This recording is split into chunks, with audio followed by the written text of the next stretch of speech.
So my first date with her was May 7th, 1966, important date. Went out, one of us fell in love, the other one didn't. The second date I had with Cindy was from May 7th, 1960 to December 28th, 1966. You get new information, you make a new decision. So I got humbled my freshman year of trying to play basketball at LSU.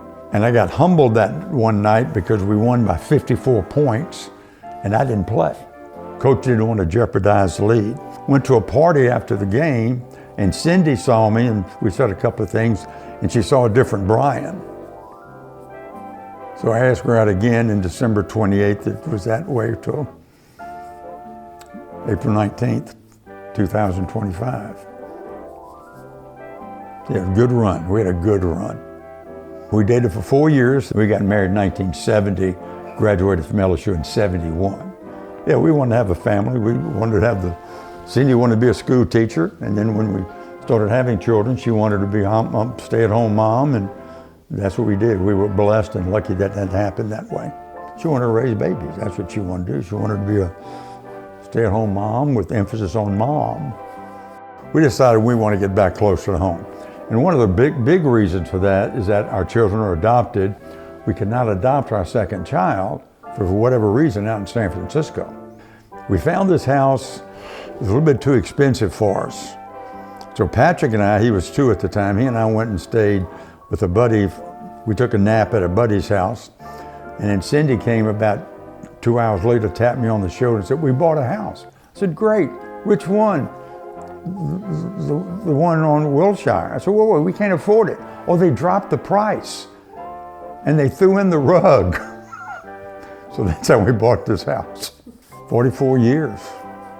It's been a great house, raising kids here, great neighborhood. We've enjoyed it, yeah. It was a home. She wanted that grandbaby, she wanted that. So they have great relationship. She taught him how to swim and as much as she could when he was that little. Yeah, they had good times together. Cindy, because she was a teacher, wanted Declan to have flashcards. She wanted him to get ahead because she knew that when they were behind, her students, when she taught them, it's just hard to catch up when other kids are moving up. So she was very much into trying to educate him on flashcards, words, phonics, all those things that you want your child to be good at. It turned out pretty well because he's a pretty smart kid.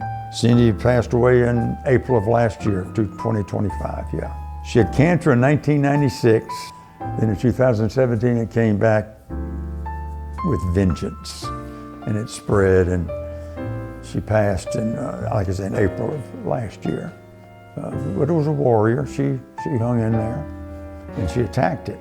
So we knew we wanted to stay here. So I had a sign cut out and glazed and brazed, the Flanagans, the trail's end. And we hung that up in the bar that we have, and it'll last until next week when we'll take the Flanagan's trails into Fairhope, Alabama. Alabama's family. That's what we're looking for family.